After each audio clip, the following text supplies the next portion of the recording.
지금부터 15가 교회생활, 16가 가정교회 들어갑니다. 지금 여러분이 이제 어떤 그 영화를 볼 때 말입니다. 영화를 볼 때 그 영화에 대해서 공부를 하고 보는 것과 그냥 보는 것과는요, 굉장히 그 영화를 엔조이 하는데, 즐기는데 차이가 있어요. 예를 들어서 그 영화 배우가 누구다, 감독이 누구다, 스토리가 뭐 실화냐 아니면 뭐 누가 썼냐 뭐 이런 거, 이렇게 해서 그 어떤 백그라운드를 이렇게 우리가 알고 영화를 보는 거와 그렇지 않은 것과는 차이가 있더라고요. 그래서 이제 저도 영화를 뭐 보러 가기 전에 괜히 뭣도 모르고 들어갔다가 두세 시간 낭비해가지고 뚜껑 열리는 것보다는 미리 이렇게 보는 거예요. 인터넷을 검색을 해. 그래가지고 내용도 보고 또 감독이 좋고 배우가 좋으면 그러면 이제 배우 따라서 많이 보잖아요. 그리고 특별히 그 영화를 보고 후기를 쓰잖아요. 후기. 예? 영화 보고 나서 어쨌다는 거. 근데 요새는요 또 그것도 돈 주고 아르바이트 시켜가지고 다 좋게 얘기한대요. 근데 하여튼 그걸 보면서 좀 괜찮다. 그러면 이제 가서 영화를 보면은 거의 내가 볼 때 실패하지 않는 것 같아요. 그러니까 아까운 시간에 우리가 영화도 좋은 영화를 봐야 되잖아요. 근데 교회 생활도 마찬가지예요. 교회도 교회에 대해서 좀 알고 교회 생활을 하는 것과 그렇지 않은 것과는 굉장한 차이가 난다는 거죠. 그래서 우리가 이 교회 생활에 대해서 오늘, 지난주에는 교회를 우리가 공부했다면 이제는 교회 생활에 대해서 우리가 살펴보는 시간입니다. 근데 그 전에 우리들이 봐야 될 것이, 자, 오늘 교회 생활과 가정 교회고요. 자, 여기 좀 영어가 나와서 좀 죄송한데요. 영어를 프리스크립션과 디스크립션 이렇게 돼 있어요. 뭐 여러분 다들 수준이 있으니까 비슷하게 따라하세요. 프리스크립션, 디스크립션. 네, 프리스크립션이라고 그러면은 이게 뭘까요? 영어 좀 아는 사람들. 프리스크립션과 디스크립션 이렇게 돼 있는데요. 프리스크립션은 바로 뭐냐면 처방이에요, 처방. 보통 우리가 병원에서 이제 약을 지을 때 이제 처방을 한다 그럴 때 그걸 프리스크립션이라고 그래요. 프리스크립션. 그러니까 미리 이렇게 그 약을 이렇게 지어준다, 적어준다 그래서 프리스크립션이라고 부르는 것 같아요. 왜냐하면 그걸 가지고 가서 약을 만드니까. 그러니까 이렇게 하라 하고, 프리라는 말이 미리라는 뜻이거든. 미리 써준다 이거야. 그러니까 처방이라는 건 미리 써준다는 얘기겠지. 그러나 그게 바로 뭐냐면 약을 이렇게 해서 만들어 먹어라 하는 처방이죠. 처방이 없으면은 우리가 약을 지을 수가 없잖아요. 그런데 이 디스크립션은 바로 뭐냐? 말 그대로 디스크립션이 뭐예요? 묘사죠, 묘사. 디스크라이브 하면 뭐냐면 그거를 그림을 그리는 거예요. 이렇게 글을 쓰는 거죠. 그래서 디스크립션 하면은 묘사. 그래서 보통 이제 우리 직장에 들어갈 때 무슨 일을 한다 할 적에 그걸 보통 영어로 뭐라고 그래요? job description 그러잖아요. 그런 말 들어보셨어요? job description. 그러니까 job, 어떤 일인지를 description, 묘사를 하는. 다시 말해서 네가 할 일은 이거야. 이게 job description이에요. 우리로 말하면 작업 기술이라고 해야 되죠. 그러니까 이 description이라는 말은 묘사 혹은 기술이야, 기술. 근데 성경을 보면은요, 이 두 가지예요. 결국 성경을 보면은 이렇게 해라라고 하는 명령이죠. 처방이에요. 성경에 이렇게 해라, 거룩하게 살아라, 그런 게 있어요. 그런데 또 다른 면은 뭐냐면은 이렇게 했다. 다시 말해서 성경의 인물들이 활동한 거를 그렇게 기술을 했잖아요. 예를 들어서 역사서 있죠, 역사서. 창세기부터 시작해서 역사서는 주로 뭐예요? 이거예요, 이거. 기술. 이런 성경의 인물들이 이런 일을 했고 이렇게 살았다 하는 거를 기술을 한 거란 말이에요. 그러나 예를 들어서 서신 같은 경우는요, 로마서부터 시작해서 서신 같은 경우에는 또 예수님이 하신 말씀에는 뭐가 많아요? 처방이 많아요. 이렇게 해라 하는 이런 명령조가 굉장히 많은 겁니다.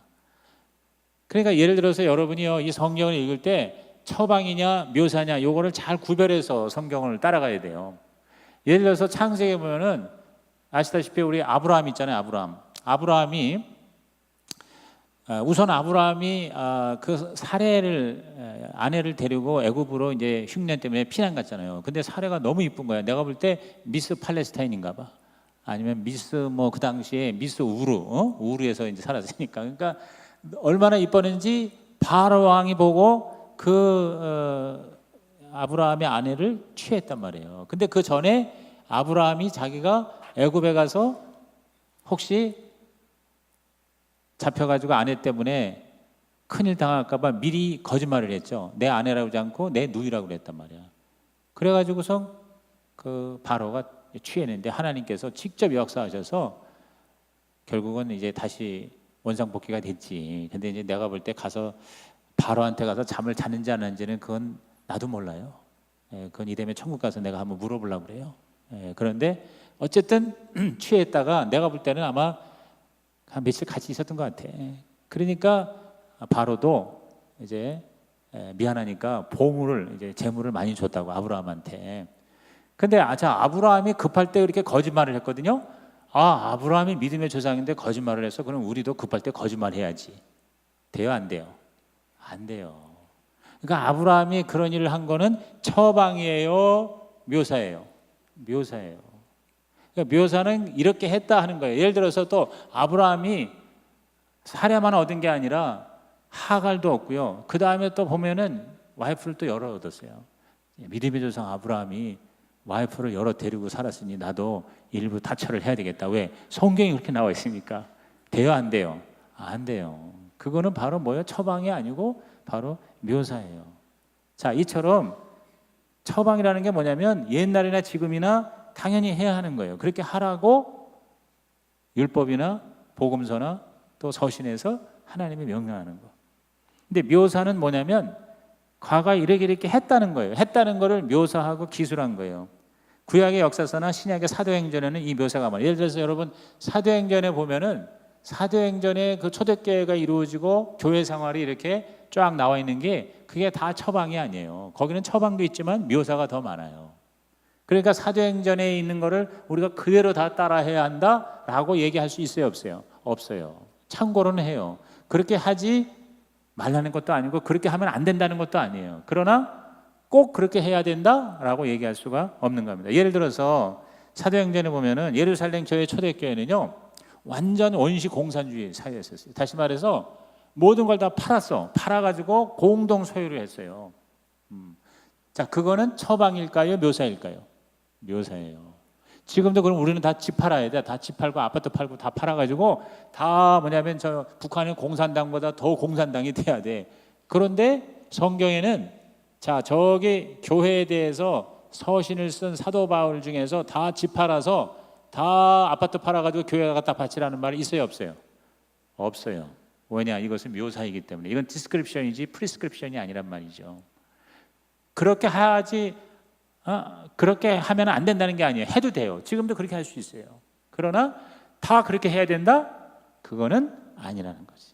꼭 해야 되는 그러한 처방, 그리고 참고로 해야 되는 묘사, 프리스크립션과 디스크립션, 이것을 우리들이 잘 파악을 해야 돼요. 그래서 여러분이 사도행전을 여러분이 읽고 공부할 때에는요 그거를 염두에 두고 해야 됩니다.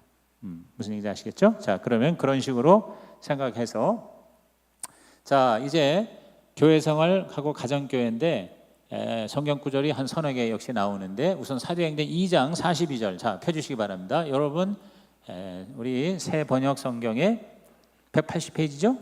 180페이지 사도행전 2장 42절. 자, 사도행전은 누가 썼죠? 누가가 썼어요. 누가 써느냐? 누가가 썼어요. 너무 쉬워. 네, 여러분 사도행전을 누가가 기록했는데 또 누가가 또 하나의 성경을 쓴 게 있어요. 뭡니까? 누가복음이죠. 예. 자, 그래서 우리 누가는요 누가복음하고 사도행전 두 개를 썼는데 신약 성경에서 제일 많이 쓴 거예요. 다시 말해서 양이 제일 많은 거예요. 누가복음하고 사도행전의 길이는 사실은 가지수로 가장 많이 쓴 사람이 누굽니까? 바울이에요. 바울이 성경 중에 몇 권을 썼느냐? 사도 바울이 성경 쓴 것이 14권이나 썼다고. 근데 가지수로는 제일 많은데 길이로는 누가가 1등이에요. 누가가 1등이야. 사도행전하고 누가복음이 워낙 길어요. 양이 많아요. 그러니까 누가가 사도행전을 썼는데 누가의 질문을 잘못했네. 누가의 직업은 의사예요.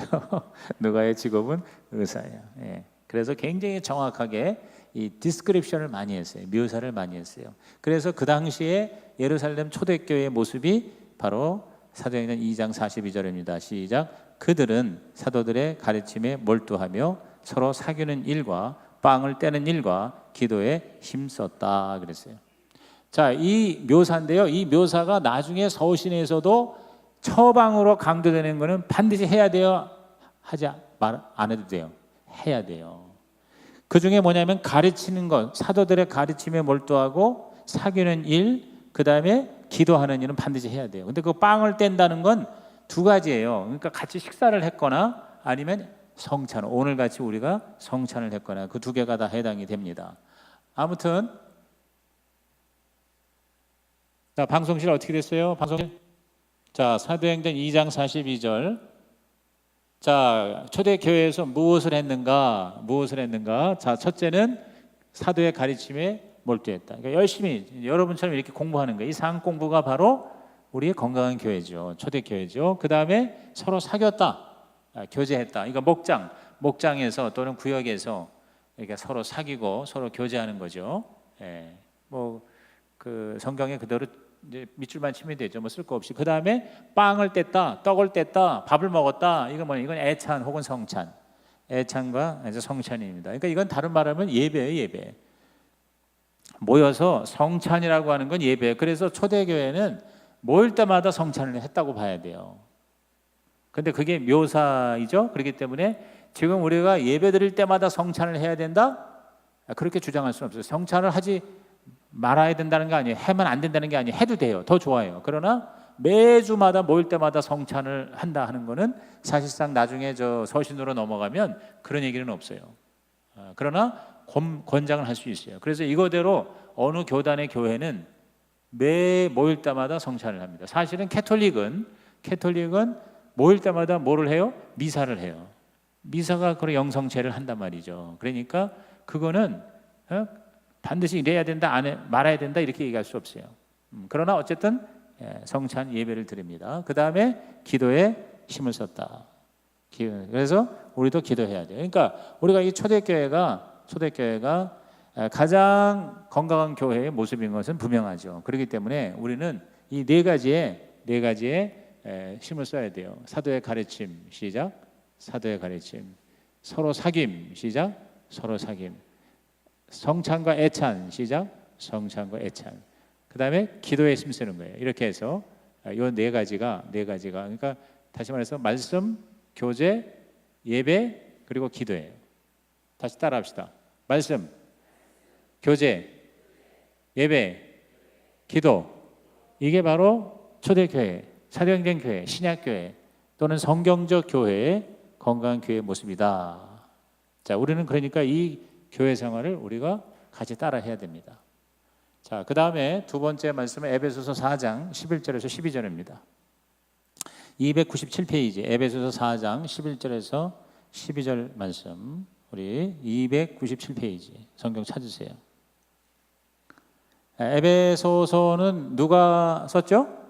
바울이. 누구한테? 에베소 교회한테. 에베소는 지금 어디에 있다고요?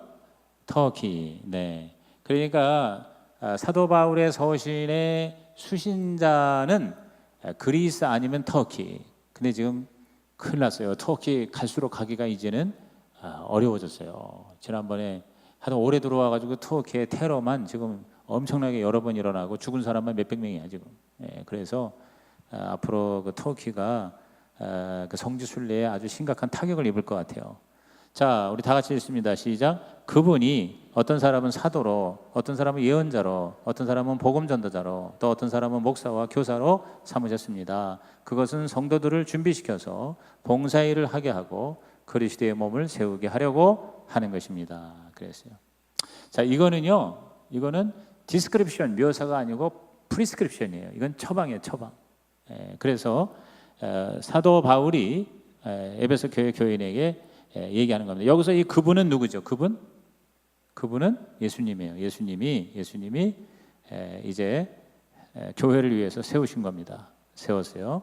자, 여기서 에베소서 4장 11절 12절 굉장히 중요한데요. 첫째가 사도예요. 사도. 따라합시다. 사도. 이 사도라면은요, 복음이 전해지지 않은 곳에 가서 복음을 전하는, 쉽게 말하면 오늘의 선교사가 사도예요. 또 교회를 개척하는 사람, 이게 이제 사도예요. 아무튼 이 파이어니어, 즉 개척자적으로 나가서 새롭게 시작하는 교회를 세우고 복음을 전하고 그 다음에 아직 복음이 접촉되지 않은 곳에 가서 미전도 족속에 가서 복음을 전하는 오늘의 선교사입니다. 그 다음에 두 번째가 따라합시다. 예언자, 또 혹은 선지자라고도 하는데 우리 개역 성경에는 선지자, 사도요 선지자요 그랬어요. 이 예언자, 이 선지자는 단지 점치는 사람이 아니고 우리 지난번에 제가 뭐라 그랬죠? 예언이라는 것은 하나님의 대변이에요. 하나님의 대리인. 그러니까 하나님의 말씀을 대변하는, 그러니까 오늘날로 말하면 설교자예요. 설교자. 이 예언자라는 것은 제가 오늘 주일 설교한 것처럼 그게 바로 뭐냐면 선지자, 예언자고요. 그 다음에 세 번째 따라합시다. 복음 전하는 자, 영어로 이벤젤리스트. 이제 이건 뭐냐면 전도자라고도 하는데 이 복음 전하는 자는 쉬운 예로 오늘날로 말하면 빌리그레암 같은 분이에요. 빌리그레암 같이 이렇게 믿지 않은 사람을 불러다가 복음을 전하는 전도자입니다. 그 다음에 네 번째가 목사와 교사. 시작. 목사와 교사 이렇게 되어 있어요. 근데 이 목사와 교사가 두 사람을 가리키느냐 한 사람을 가리키느냐 논쟁이 있는데 거의 90% 목사이면서 교사. 그래서 여러분 영어에 보면은 이렇게 쓰고 있습니다. A teacher and a soldier. 즉 선생님 그리고 군인. 그러면은 이 사람 두 사람이죠, 두 사람. 그런데 여기 자 부정관사 a teacher and soldier. 이 A가 없어요. A가 없이 그냥 한 문장으로 a teacher and soldier 하면은 교사이면서 군인이에요. 그러니까 한 사람이에요. 그러니까 여기서 이 목사와 교사는 바로 목사이면서 교사인 한 사람을 의미한다 이렇게 보는 겁니다. 그래서 이 목사와 교사 한 사람인데요. 자, 이 네 가지 이 사역 또는 네 가지의 이 사역자, 이 사역자 혹은 사역의 특징이 뭘까요? 특징이 네 사람의 그 공통적인 특징이 있다고 그러면 뭘까요? 네? 뭐 틀려도 되고요, 안 들려도 되고요. 그냥 한번 중얼중얼 해보세요. 네. 이 네 사람의 이 네 사역자의 특징이 있어요. 그게 뭘까요? 네, 그 특징은 바로 뭐예요? 말씀 사역자라는 거죠. 말씀 사역자. 그렇죠? 자, 사도나 또 선지자나 또 복음 전하는 자나 또는 목사와 교사는 다 뭐냐면 말씀을 다룬다는 거예요. 말씀 사역자. 그러니까 말씀 사역자이기 때문에 오늘날로 말하면 바로 목사예요, 목사. 사실 이 네 가지는요, 약간의 그 은사가 예를 들어서 어떤 목사는 선교사로서, 어떤 목사는 설교자로서, 어떤 목사는 교육 목사, 가르치는 사람으로서, 또 어떤 목사는 전도, 그러니까 부흥사로서 이렇게 오늘날 목사가 보면은 선교사, 부흥사 또는 뭐 교육 목사 아니면 설교만 하는 설교 목사 이렇게 자기의 그 어떤 그 주특기가 또는 그 전공이 이렇게 좀 집중이 되는 거지 결국은 다 같은 목사거든요. 그래서 이 말씀 사역자는 목사라고 이제 하는 겁니다. 그래서 이 에베소서 4장 11절에 나오는 이 사역자들은 오늘날로 말하면 목회자예요, 목사. 근데 이 목사를 하나님이 세운 이유는 뭐냐면 자 12절에 뭐라고 그랬어요? 성도를 준비시킨다 그랬어요. 이거는 이제 이전 성경에는 성도를 온전케 한다 그랬어요. 온전케 하는 거나 준비시키는 거나 그 뜻이 뭐냐면은 equipping, 영어로 equipping the saint. 그래가지고 이제 훈련을 시키고 무장을 시키고 일할 수 있도록 그렇게 한다는 것이에요. 그렇게 해서 성도들로 하여금 봉사일을 하고 그렇게 함으로써 그리스도의 몸을 세우는 거예요. 자, 목사의 역할은 뭐냐면 목사를 세운 목적은 성도들을 잘 준비시켜서 봉사일을 한다. 이 봉사라는 거는 남성교회, 여성교회가 봉사한다는 그런 개념 이상의 것이에요. 이 봉사라는 말의 원래의 헬라어의 뜻은요, 영어로 말하면 미니스터리예요. 다시 말해서 사역 혹은 목회예요. 다시 말해서 목사는 성도를 잘 훈련시켜서 목회를 하게 하고 그 말이에요.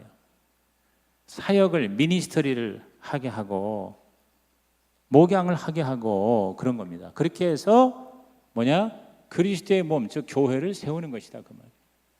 그러니까 목사나 성도가 함께 그리스도의 몸인 교회를 세우는데, 목사의 하는 일은 성도를 준비시키고 온전케 하는 거고, 성도가 하는 일은 직접 목회를 하는 것이다. 이게 바로 원래 이 말씀의 뜻인 것이죠. 무슨 얘기인지 이해가 되십니까? 이거 쉬워요, 어려워요? 이해가 된 사람 손 들어보세요. 이해가 된 사람 내려주세요. 이해가 안 된 사람 손 들어보세요. 손 안 든 사람 손 들어보세요. 손이 없는 사람 손 들어보세요. 하라는데 좀 해요. 저도 지금 오늘 1부, 2부, 3부 설교하고 나서 지금 다시 또 2시간 이상 강의를 해야 되니까 여러분이 이렇게 귀엽게 잘 따라 주셔야 제가 다리가 후들거리지 않습니다. 일주일 동안 자전거를 안 탔더니 다리가 후두둘합니다. 그러니까 여러분께서 애기처럼 열심히 대답을 해주세요. 손 들라 그러면 손 들고, 손 들지 말라면 들지 마세요. 자, 지금 이 이야기를 이해가 됐으면 손 들어보세요. 이해가 됐으면. 네, 감사합니다. 아이고, 그냥 어린애처럼 해요. 뭘 그렇게 자기들이 무슨 대단한 어르신이라고 이렇게 손도 안 들고 그러셔. 자, 여기서 목사의 사명은, 이거 마이크 제대로 돼요? 예?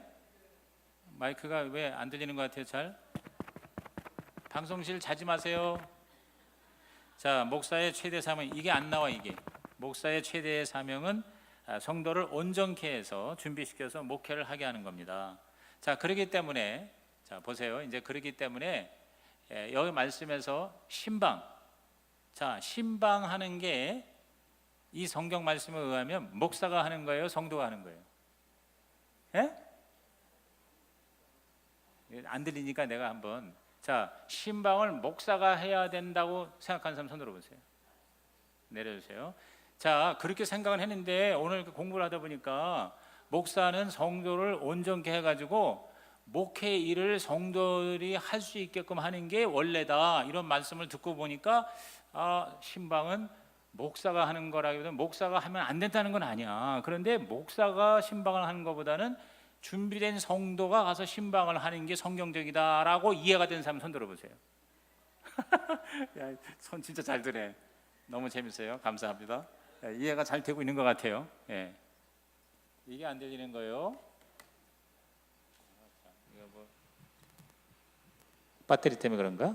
이제 잘 들려요? 그래요. 감사합니다. 자, 아주 잘 알아들으시네요.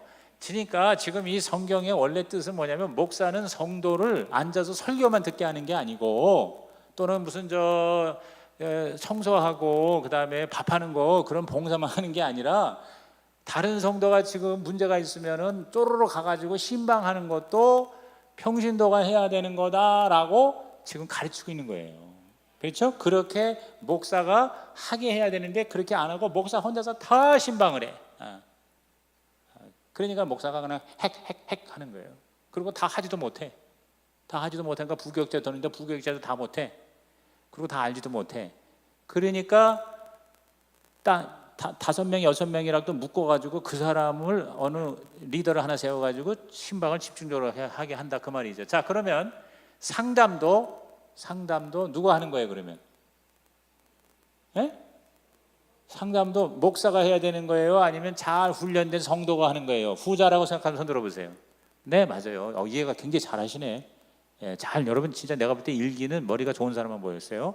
맞아요. 상담도 목사만 상담하는 게 아니에요. 평신도도 상담을 할 줄 알아야 돼요. 자, 그 다음에 개업 예배 누가 한다? 야, 이거는 진짜. 자, 개업 예배.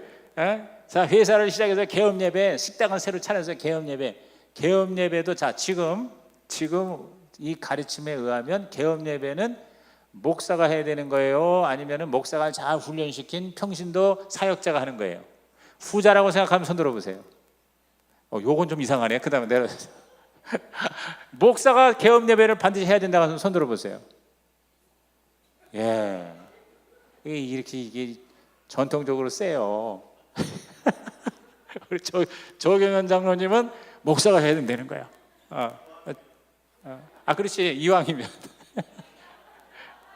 그런데 이제 우리가 앞으로 이제 이 목장교회, 가정교회를 전환하면은 목사가 신방해야 되고 상담해야 되고 개업예배 반드시 가야 되는 사람이 따로 있어요. 그 사람이 누구냐면 목자만 가는 거예요. 목자한테만.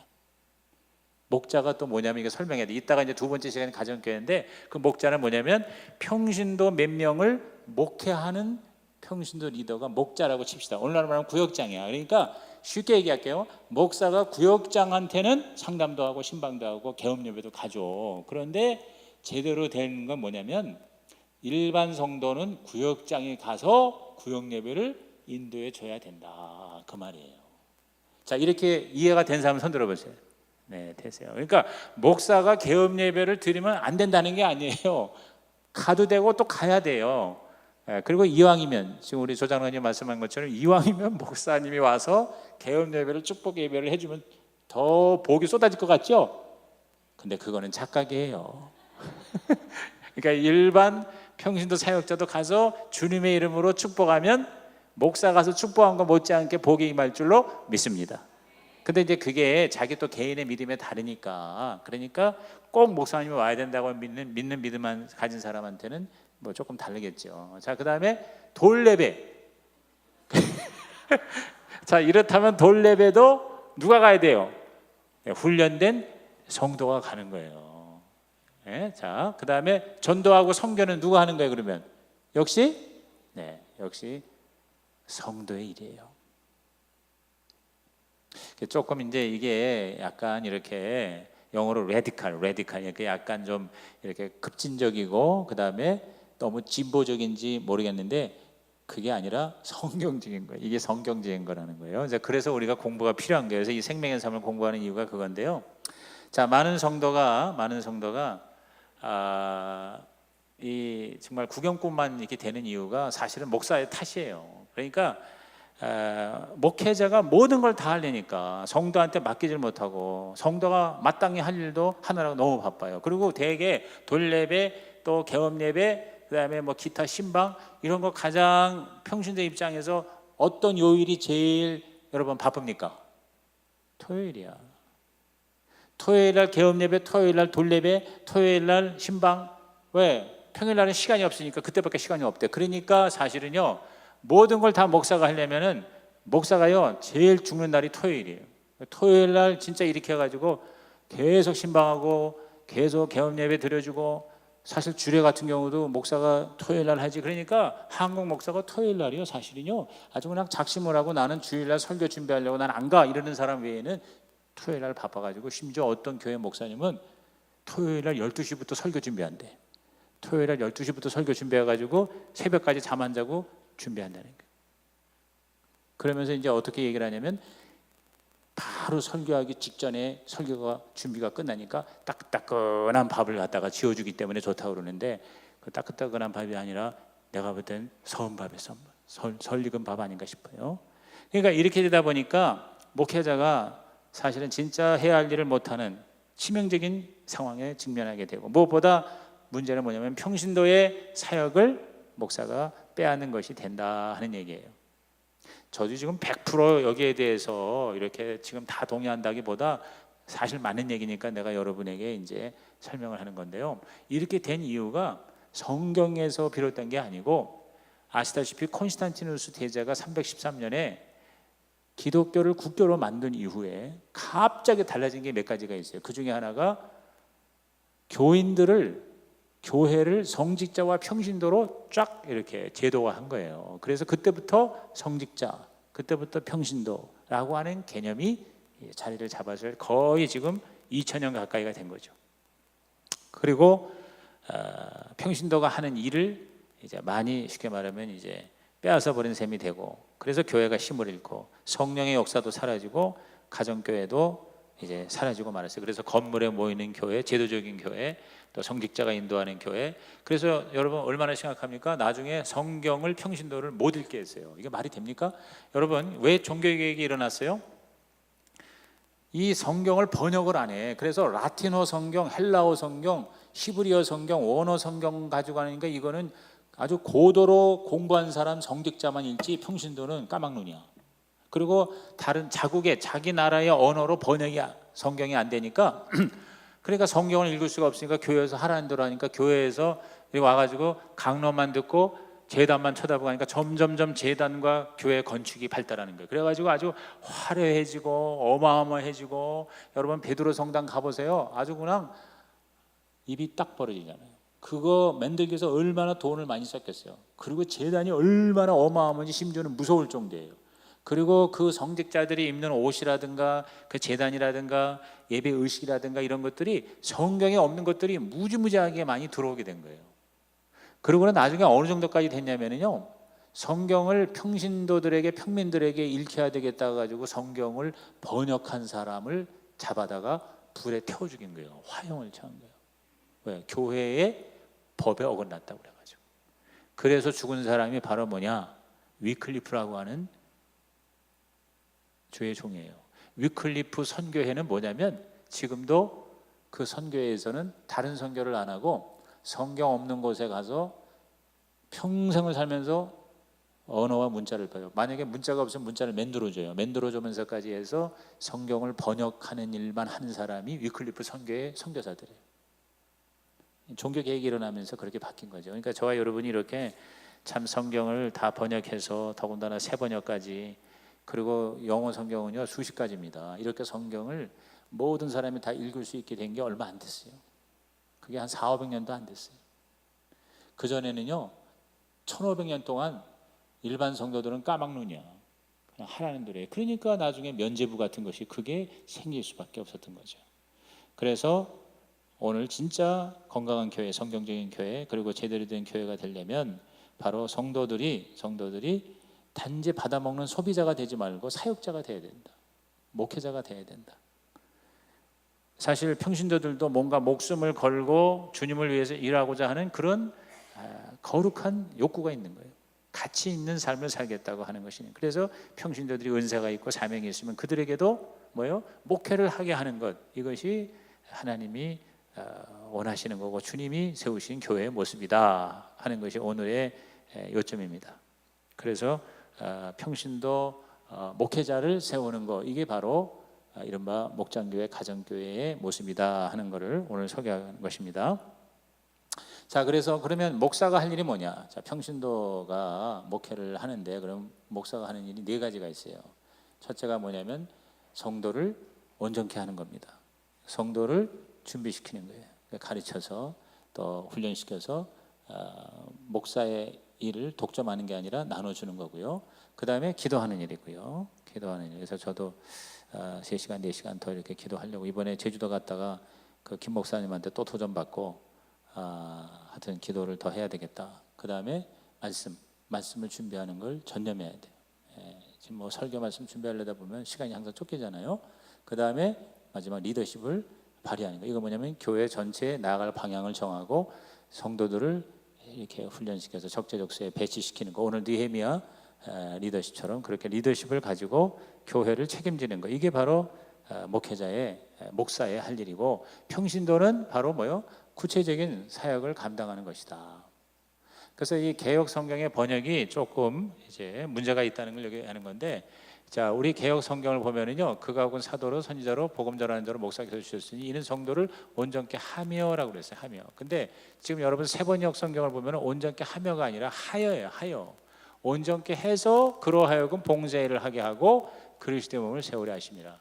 그러니까 옛날에 이 성경 번역이 잘못돼 가지고 이는 성도를 온전케 하며, 이게 뭐냐면 목사가 성도를 훈련시키는 일을 하고 봉사, 사역, 목회도 하고 그 다음에 교회도 성장시키는 일을 한다. 그러니까 다 목사가 하는 일로 만들어 버렸는데 80~90%의 그 신학자들의 해석은 주석은 뭐냐면 목사는 성도를 온전케 하는 일만 하고 뭐 그것만 한다기보다 그걸 주로 하고 성도들로 하여금 하게 한다는 게 뭐냐면 성도들을 목회하게 하고 그래서 그리스도의 몸을 세우려 하심이라. 이게 이제 원래의 의미라는 것이다.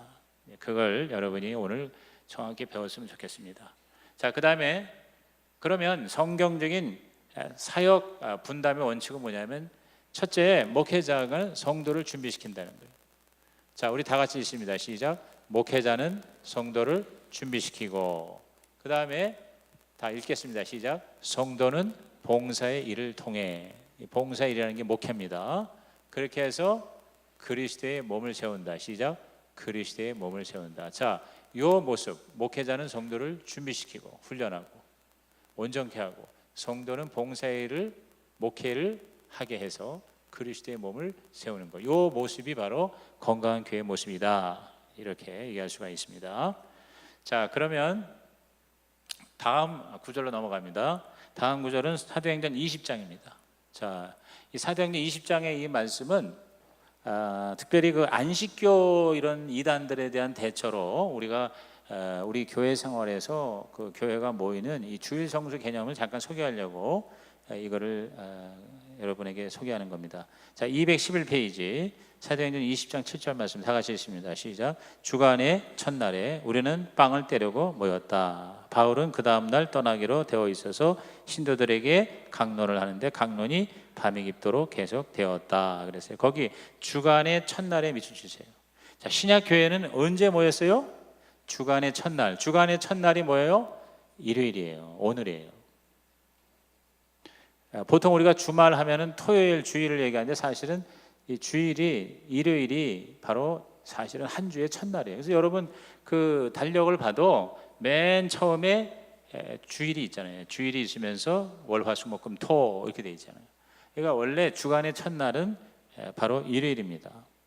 일요일이 되어서 그게 바로 예수님이 부활하신 날이에요. 주간의 첫날이.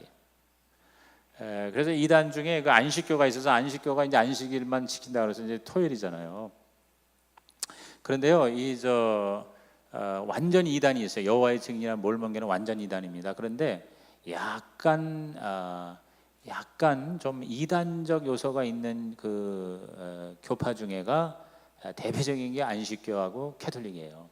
그러니까 안식교가 미국에서는요 이단으로 여기지 않는 경향이 많습니다. 왜냐하면 미국의 안식교는 어떻게 하냐면 그냥 자기들은 건강의 이유로 그 안식교의 규율을 안식일 날 뭐 먹지 말라 어쩌라 움직이지 말라 그랬잖아요. 그래서 토요일을 자기들은 진짜 하나님의 그 자기들의 삶을 거룩하게 하는 날로 지킨다. 이제 이렇게 주장하는 거예요. 그러면서도 이제 기독교적인 요소로 예배를 드리는 거예요. 주님을 예배를 드리는 거예요. 그러나 꼭 토요일 날 드려야 된다. 토요일 날 안 드리면은 잘못된 거다. 비성경적이다. 이렇게 주장하지 않습니다. 그러면 그건 이단이 아니에요. 그거는 괜찮아요. 뭐 날짜 뭐 좀 다른 거야.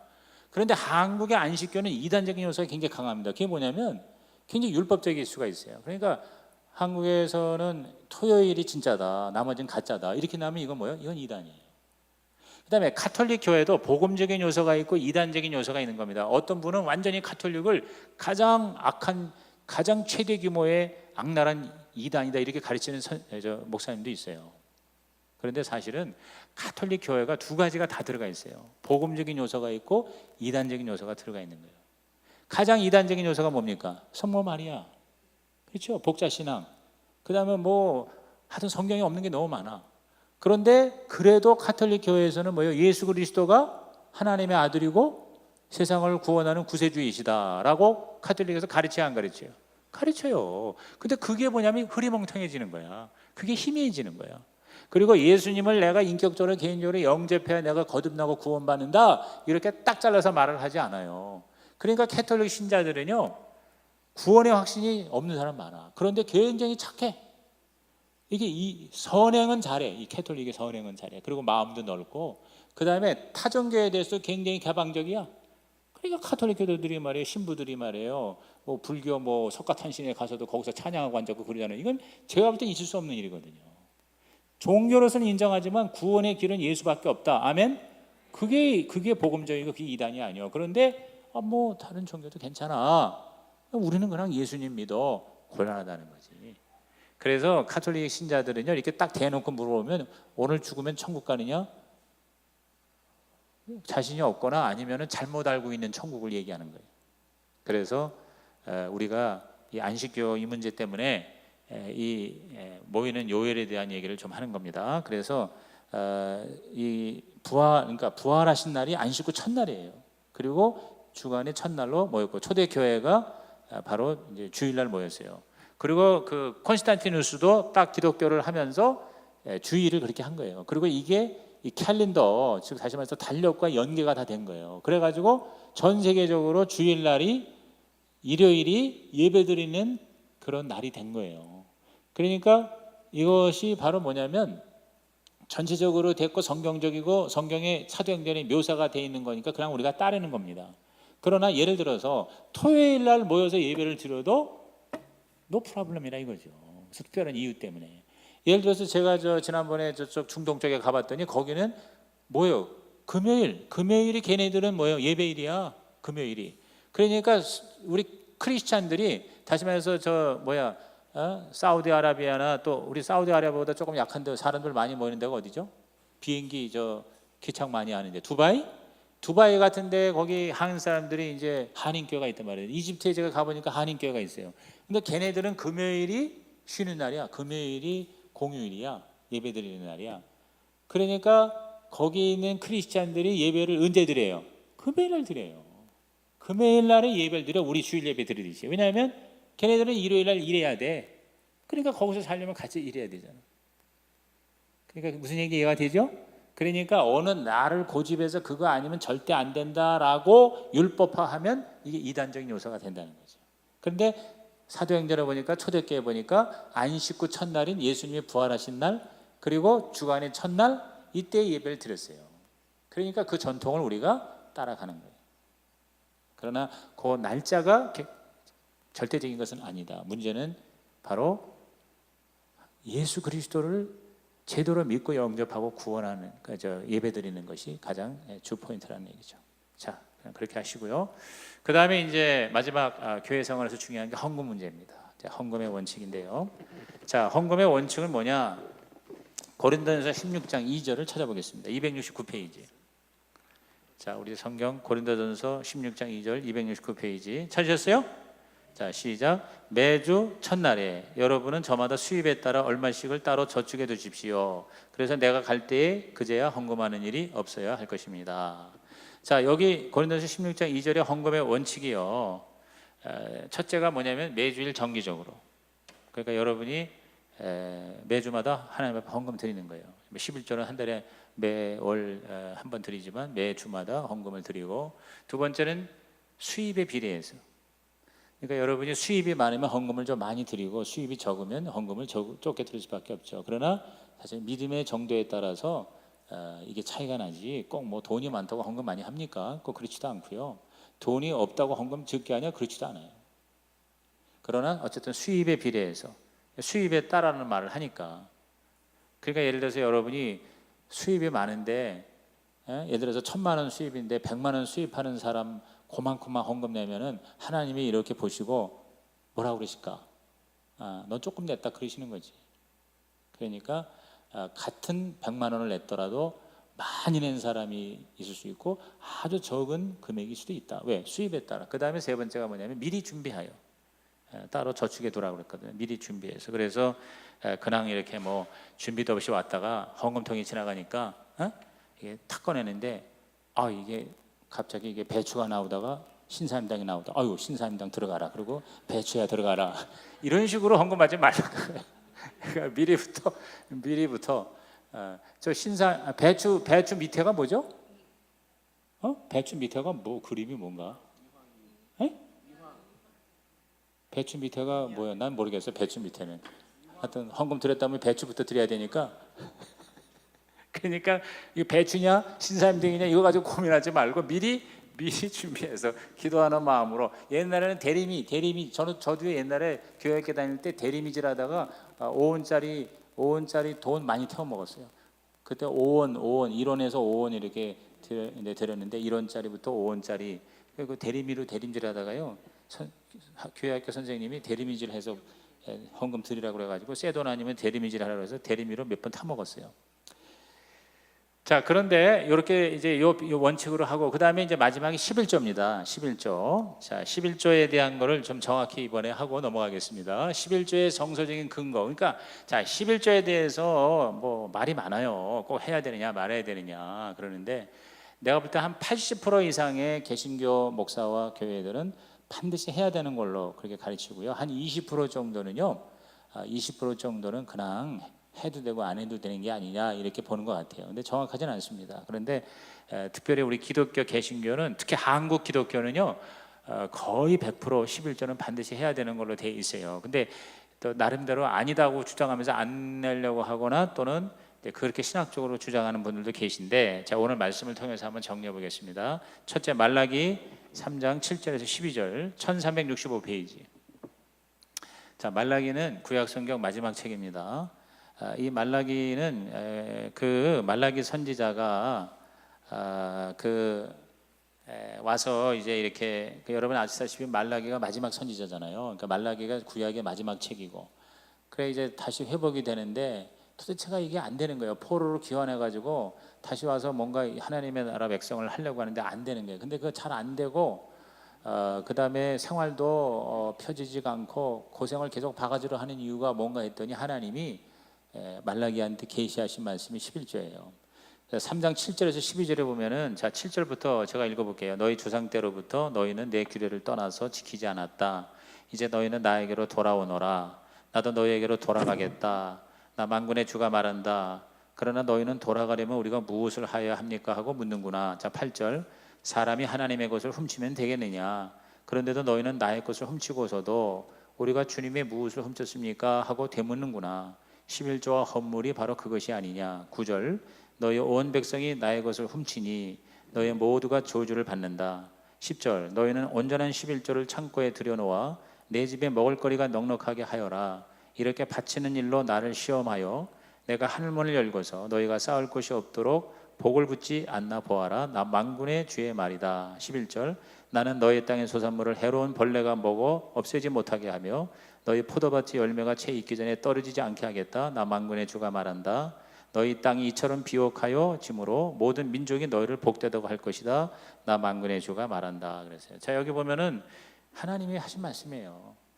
다시 말해서 11조는 바로 하나님의 것이다. 하나님의 계명이다. 근데 여기에 대해서 또 이렇게 반박하는 사람도 있어요. 그 율법은 폐기됐다. 그 구약의 율법인데 지금 율법 시대 아니지 않느냐.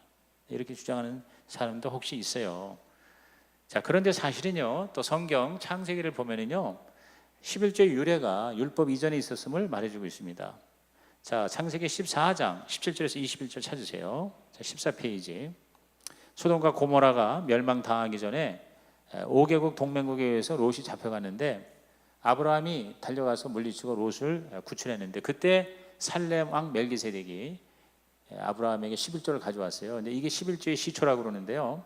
자, 창세기 14장 17절 보십시오. 아브라함이 그돌라오멜과 그와 동맹을 맺은 왕들을 쳐부시고 돌아온 뒤에 소돔 왕이 아브라함을 맞아서 사회의 벌판 곧 왕의 벌판으로 나왔다. 18절. 그때 살렘 왕 멜기세덱은 빵과 포도주를 가지고 나왔다. 그는 가장 높으신 하나님의 제사장이다. 이게 바로 이제 예수님인데요. 19절. 그는 아브라함에게 복을 빌어 주었다. 천지의 주제 가장 높으신 하나님 아브라함에게 복을 내려 주십시오. 아브라함은 들으시오. 그대는 원수들을 그대의 손에 넘겨주신 가장 높으신 하나님을 찬양하시오. 아브라함은 가지고 있는 모든 것에서 열의 하나를 멜기세덱에게 주었다. 소돔 왕이 아브라함에게 말하였다. 사람들은 나에게 돌려주시고 물건은 그대가 가지시오. 자, 아브라함이 멜기세덱이 이제 예수님을 상징하는데 10의 1조를 드렸다는 거죠. 그리고 이제 또 그 이후에 여러분 아시다시피 지난주 설교였나? 그 야곱이 베델에서 하나님의 사닥다리를 만날 때 그때 뭐예요? 10의 1조를 드렸잖아요. 그러니까 아브라함은 바로 모세의 율법 시대, 말라기의 율법 시대보다 훨씬 전이거든요. 말라기가 주전 3세기 4세기인데 이 아브라함은 주전 20세기예요. 주전 20세기. 그러니까 주전 2000년 전이거든.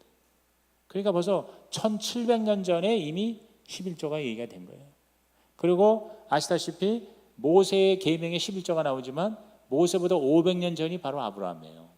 그러니까 결국 율법이 주어지기 전에 이 11조가 주어졌다. 그런데 또 여기에 대해서 반박하는 사람은 그래도 구약의 계명이지 않느냐, 그게 구약이지 않느냐, 또 이렇게 이제 반론하는 사람도 있습니다. 그래서 이제 세 번째 성경 구절이 이제 신약에서도 11조가 사실은 언급이 됩니다. 자, 마태이 23장 23절을 펴주세요. 38페이지. 거기 보니까 율법학자들과 바리새파 사람들아, 위선자들아, 너희에게 화가 있다. 너희는 박하와 회양과 근체의 11조는 드리면서 정의와 자비와 신의와 같은 율법의 더 중요한 수들을 버렸다. 그것들도 소홀히 하지 않아야 했지만 이것들도 마땅히 행해야 했다. 자, 예수님이 하신 말씀이거든요. 그러니까 예수님께서 이미 예수님 시대에도 11조에 대해서 버려라 그러지 않고 그것은 마땅히 해야 된다. 그러나 물질의 11조만이 아니라 정의의 11조도 드려라. 이제 그런 의지요. 그러니까 그 당시에 11조가 얼마나 강조냐면 여기 지금 박하와 회향과 근체라는 것은 하나의 뭐냐면 나물이야, 나물. 그러니까 여러분이요 뒷마당에서 여러분께서 나물을 심었죠. 채소 심고 나물 심고 그리고 그 깻잎 심었잖아. 근데 그 깻잎 심은 것 중에 10분의 1을 하나님께 드린다니까 그 정도로 신약 시대에도 11조가 철저히 지켜졌어요. 예수님이 또 그걸 인정했어요. 그래서 신약 시대에도 예수님도 명령하셨다. 그런데 이걸 또 성령님이 오시기 전이다. 또 이렇게 반박하는 사람도 있습니다. 사실은 논쟁은 소용이 없습니다. 11조를 해야 되냐 안 해야 하는 것은 질문 자체가 잘못된 거예요. 왜냐하면 저와 여러분이 하나님의 사람이라면 하나님을 사랑하는 또는 믿는 그 증거로서 하나님 앞에 제물을 갖다 드리는 것은 지극히 당연한 것이라는 거죠. 지극히 당연한 것이. 그래서 이것은 헌금의 원칙을 11조의 의미는요. 헌금의 원칙을 찾아가야 돼요. 자, 고린도후서 9장 사주세요. 279페이지. 고린도전서 9장 6절에서 11절. 이제 이것이 헌금의 원리요 원칙입니다. 이 원칙에 따라서 우리가 하면 됩니다. 자, 279페이지 고린도후서 9장 6절에서 11절에 보니까 요점은 이러합니다. 적게 심는 사람은 적게 거두고 많이 심는 사람은 많이 거둡니다. 이게 무슨 얘기예요? 하나님 앞에 많이 드리면은 많이 복을 받는다 그 말이에요. 7절 각자 마음에 정한 대로 해야 하고 아까워하면서 내거나 마지못해서 하는 일은 없어야 합니다. 하나님께서는 기쁜 마음으로 내는 사람을 사랑하십니다. 하나님께서는 여러분에게 온갖 은혜가 넘치게 하실 수 있습니다. 그러므로 여러분은 모든 일에 언제나 쓸 것을 넉넉하게 가지게 되어서 온갖 선한 일을 얼마든지 할 수 있습니다. 우리 교회 올해의 표어죠. 이것은 성경에 기록한 바 그가 가난한 사람들에게 아낌없이 뿌려주셨으니 그의 의가 영원히 있다 한 것과 같습니다. 심는 사람에게 심을 씨와 먹을 양식을 공급하여 주시는 하나님께서 여러분에도 씨를 마련해 주시고 그것을 여러 갑절로 늘려주시고 여러분의 의의 열매를 증가시켜 주실 것입니다. 하나님께서 여러분을 모든 일에 부유하게 하심으로 여러분이 후하게 헌금을 하게 될 것입니다. 우리가 여러분의 헌금을 전달하면 많은 사람이 하나님께 감사를 드리게 될 것입니다. 그러니까 헌금의 원리대로 하라는 거예요. 11조도 이걸 뭐 해야 되냐 말해야 되냐 가지고 그러지 말고, 자, 헌금의 원리가 뭐냐면 첫째가 사랑의 표현이에요. 하나님을 내가 사랑하기 때문에 내가 하나님께 드리는 거지, 그렇죠? 무서워서 드리는 것도 아니고 체면으로 드리는 것도 아니다. 두 번째는 뭐냐? 믿음의 표시예요. 내가 하나님께 드리면 하나님께서 나를 책임져 주실 것이다. 내가 11조를 드리면 하나님께서 병충해를 막아주시고 나에게 정말 하나님이 약속하신 축복을 지켜주실 것이다. 아멘? 이게 믿음이에요, 믿음. 그게 믿음의 표시지. 그게 무슨 뭐 계명이고 무슨 뭐 규범이고 안 하면 안 되고 또 뭐 하지 마 해야만 되고 또 하지 않아도 되고 그런 의미가 아니거든요. 그 다음에 또 세 번째가 뭐냐면 바로 심을 씨와 먹을 씨의 문제라는 거예요. 다시 말해서 우리가 하나님 앞에 감사한 거면 더 많이 드리는 거, 이런 거는 여러분의 믿음의 그런 믿음의 사랑의 표현인데 반드시 드려야 하는 게 이게 뭐냐면 종자씨예요. 종자씨. 이게 11조예요. 그래서 자 보세요. 이제 자 저와 여러분이 가지고 있는 것 중에 먹을 양식이 있잖아요. 먹을 양식. 하나님 우리에게 주신 축복이 먹을 양식이 있는데 그 중에는 심을 씨가 있어요. 종자씨가 있어요. 그런데 여러분 아시다시피 농사꾼이요 아무리 먹고 싶어도 절대 먹지 말아야 될 게 뭐예요? 종자씨예요. 심을 씨예요. 심을 씨. 그래서 11조는 믿음과 사랑의 표현이며 11조는 계명이라기보다는 가이드라인이에요. 11조를 안 드렸다고 지옥에 가는 거 아니에요. 11조 안 드렸다고 구원 못 받는 거 아니에요. 그러나 11조를 통해서 우리는 더 믿음이 커질 수가 있고요. 그리고 하나님을 더 사랑할 수가 있어요. 그리고 하나님의 복을 더 많이 받을 수가 있는 것입니다. 아멘입니까? 이것이 결론입니다. 자, 10분. 자, 이제 16가는 가정교회예요. 가정교회. 따라합시다. 가정교회.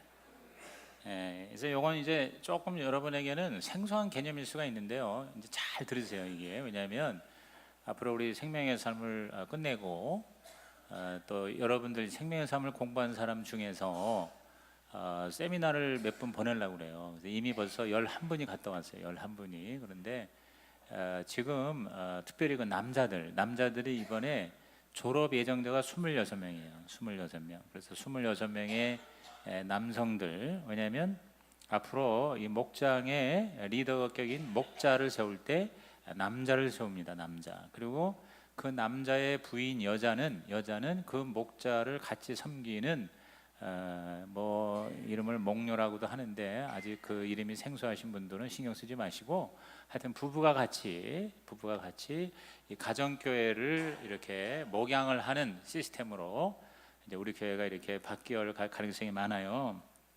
그래서 이제 이 공부를 우리가 하는 목적 중에 하나가 그건데요. 그래서 잘 여러분이 들으셨으면 좋겠어요. 자, 가정교회가 새로운 개념이 아니라 가정교회의 그 목적은 가정교회가 공부하는 것은 신약교회 회복이에요. 신약교회 회복이 목적이에요. 따라합시다. 신약교회. 다시 큰 소리로 신약교회.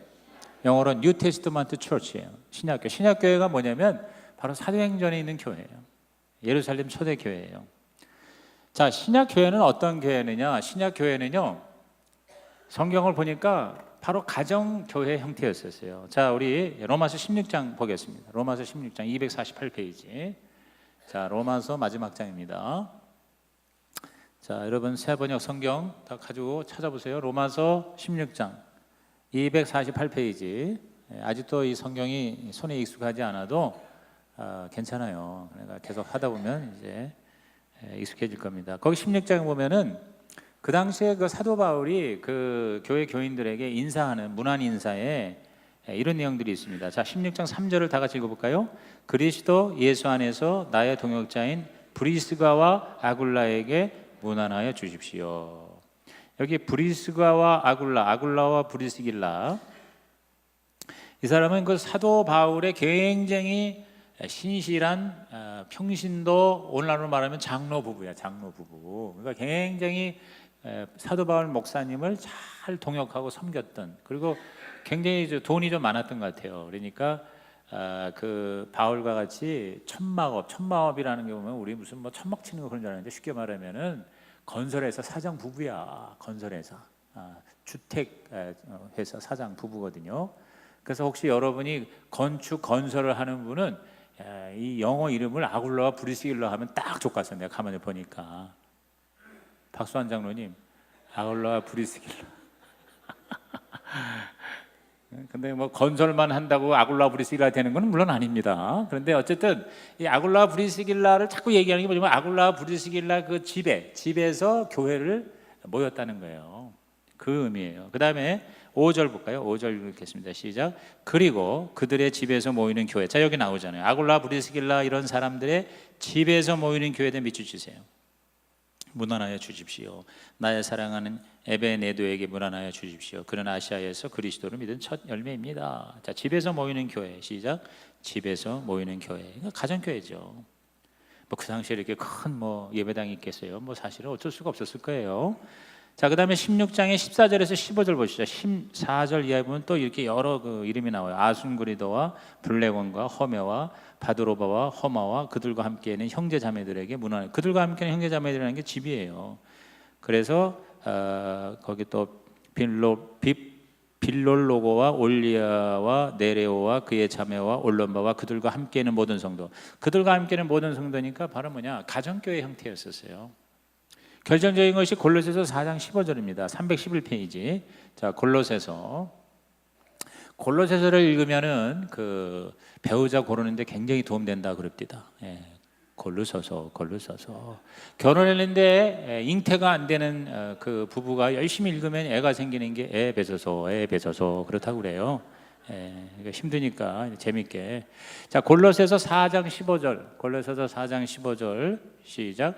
라오디게아에 있는 형제 자매들과 num바와 그 부인의 집에서 모이는 교회에 문안해 주십시오.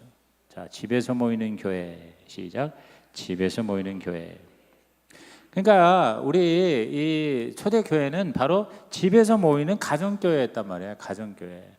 그래서 가정교회는 다른 게 아니에요. 가정교회는 바로 뭐냐면 성경대로라는 말이에요. 성경대로 모이는 교회, 성경대로 하는 교회, 성경적인 교회. 그래서 우리 저 옛날에 제가 칼럼을 썼죠. 그 어떤 사람이 대장장 사장이 말 편자, 말 발굽에다가 빵 이렇게 박아 넣는 말 편자 아세요? 말 굽에다가 박는 거, 말 편자를 하나 완벽하게 만들어 놓고 자기 조수한테 내가 가서 여행 갔다 올 테니까 100개를 만들어라, 그대로 만들어라 그랬더니 이 바보 같은 이 조수가 그 말을 듣고 만들었어. 그런데 와서 보니까 다 못 쓰게 됐어요. 왜냐하면 그 대장간 그 주인이 주고 간 말을 그대로 본따야 되는데 먼저 하나는 그대로 본땄어. 근데 그 다음에 만드는 거를 그 사장님이 준 거는 저쪽에다 처박아 놓고 자기가 만든 거를 또 본땄어. 그 다음에 세 번째 본딴 거는 또 두 번째 만든 걸 본땄어. 이렇게 계속 하다 보니까 나중에 100개째는요 완전히 이거는 말이 씹는 편자가 아니고 소가 씹는 편자가 돼버린 거예요. 그러니까 이제 이게 하나의 이제 유머로운 얘기인데, 교회도 처음에 그 초대교회 신약교회의 모습을 그대로 본따야 되는데 교회 다음 본따고 하다 보니까 2000년이 지나니까 완전히 성경하고 다른 교회가 될 수 있을까요? 없을까요? 될 수 있죠. 그래서 오늘 그 원형으로 다시 돌아가자 하는 게 성경대로 신약교회고 가정교회예요.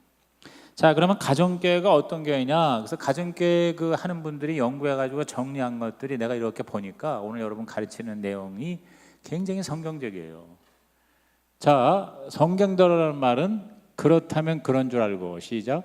그렇다면 그런 줄 알고, 아니라면 아닌 줄 알고, 시작. 그 다음에 하라면 하고, 하지 말라면 안 하고.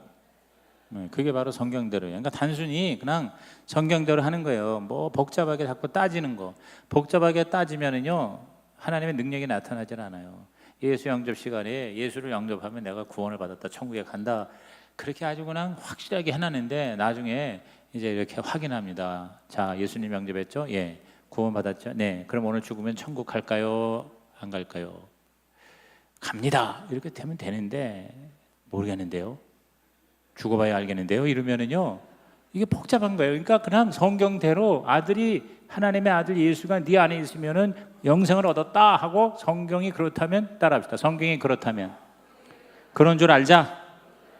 내 느낌이나 내 감정이나 그 다음에 내 어떤 뭐 특별한 현상이 없어도 괜찮아요. 성경이 그렇다니까 그런 줄 아는 거예요. 여러분, 성경이 천국과 지옥이 있다니까 나는 그냥 그걸 믿어야 돼요. 그걸 뭐 연구를 해보고 어쩌고 저쩌고, 내가 천국과 지옥이 없다고 그래서 천국과 지옥이 없어지는 게 아니란 말이에요. 그러니까 그냥 단순하게 그걸 내가 믿어야 돼요. 지금 말이야 계속 그냥 파선에서 떠내려가는데 나야가라 폭포 떨어져 계속 있으면, 그런데 갑자기 헬리콥터가 가가지고 밧줄 내려서 이거 붙잡으면 산다고 그러는데, 그냥 성경에 산다고 그러면 빨리 붙잡아야 될 거 아니야. 그런데 붙잡지 않고 뭐라 하냐면 왜 이렇게 됐지? 이게 왜 이렇게 됐냐 말이야. 왜 이렇게 내가 파선에서 떠내려가냐 말이야. 그리고 그 다음에 다른 사람 먼저 떨어져 죽은 사람은 어떡하란 말이야. 아니 저 삼국시대에 태어난 사람은 어떻게 해? 예수를, 그러면 그 사람들은 어떻게 해? 그거 지금 신경 쓸 때가 아니야. 내가 빨리 그거 붙잡아야 돼요.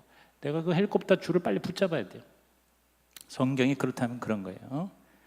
자, 그러면 우리 가정교회 3축이 있어요. 이게 굉장히 중요한 도표인데요. 자, 가정교회라고 하는 이 성경대로 신약교회는요 이 세 가지가 있는데 이게 지정의라고 볼 수가 있어요. 지정의. 자, 우선 지적인 영역이 삶 공부예요. 저와 여러분이 이렇게 공부하는 거예요. 삶 공부를 하고, 그래서 지금 우리가 이 공부하는 이 삶 공부는요, 삶 공부는 지금 가장 기본적인 거거든요. 그래서 이제 앞으로 이제 개발을 많이 하려고 그래요. 그래서 이제 이건 생명의 삶이잖아요. 생명의 삶인데 뭐 새로운 삶이든 또 뭐 경건의 삶이든 또는 가정의 삶이든 또 뭐 제자의 삶이든 뭐 이렇게 삶 시리즈가 여러 개 있는데 최대 21개까지 있다고 그러는데요. 근데 가장 필수적인 거는 이제 한 5가지가 필수 과목 코스예요. 이제 그것도 이제 제가 다 접해가지고 제 거를 소화시켜서 여러분에게 강의하고, 제가 이 생명의 삶만큼은 제가 이 교회를 그만둘 때까지 강의할 거예요. 그리고 나머지는 제가 한 번만 강의하고 장로님이나 아니면 평신도 중에서 아니면 부교육자 중에서 그쪽으로 준비가 잘 된 사람에게 아예 맡길 겁니다. 그렇게 해서 우리 교회가 앞으로 예배 후에는 이런 상 공부가 여러 개가 여기저기서 동시다발적으로 공부하는 그런 운동이 일어날 줄로 믿습니다. 그래서 여러분이 이번에 이 생명의 상 공부를 졸업한 사람에게는 졸업장과 함께 그걸 뭐라 그러지? 그 유리 같은 거, 그 보통 이렇게 이렇게 기념으로 하는 그 패스는 그거 뭐예요? 크리스탈. 크리스탈로 생명의 삶 수료 기념 조각을 하나 줄 거야. 그러면 5개를 이렇게 쌓으면은 이렇게 아름다운 무지개가 되는 아주 예쁜 그런 탑을 하나씩 줄 거예요. 그러면 여러분이 요거 하면 그거 하나 놓고 이렇게 해서 5개 필수를 다 놓으면은 아름다운 그 무지개 모양이 되는 그거를 좀 생각 중에 있거든요. 그래서 그렇게 해서 여러분이 이 생명의 삶을 공부했으면 앞으로 나머지도 공부했으면 좋겠어요. 근데 이것은 지식적인 거잖아요. 지적인 거. 근데 사실은 어느 하나에 치우치는 건 좋은 게 아닙니다. 예를 들어서 우리 CCC나 내비게이터나 이런 데는 굉장히 지적인 선교기관이었는데 글로 너무 치우치니까 이제 문제가 있는 거예요. 또 여러분 정적인 면이 바로 뭐냐면 목장 모임이에요. 그러니까 쉽게 말하면 가정에서 이제 모여서 식구들끼리 같이 식사하고 서로 사랑을 나누는 거. 그러니까 사랑이라는 게 정적인 거잖아요. 근데 이것만 가지고는 또 안 되는 거예요. 예를 들어서 여러분 부흥회 같은 거는 굉장히 정적이잖아요. 그런데 너무 그쪽으로 치우쳐도 사실은 문제가 있는 거죠.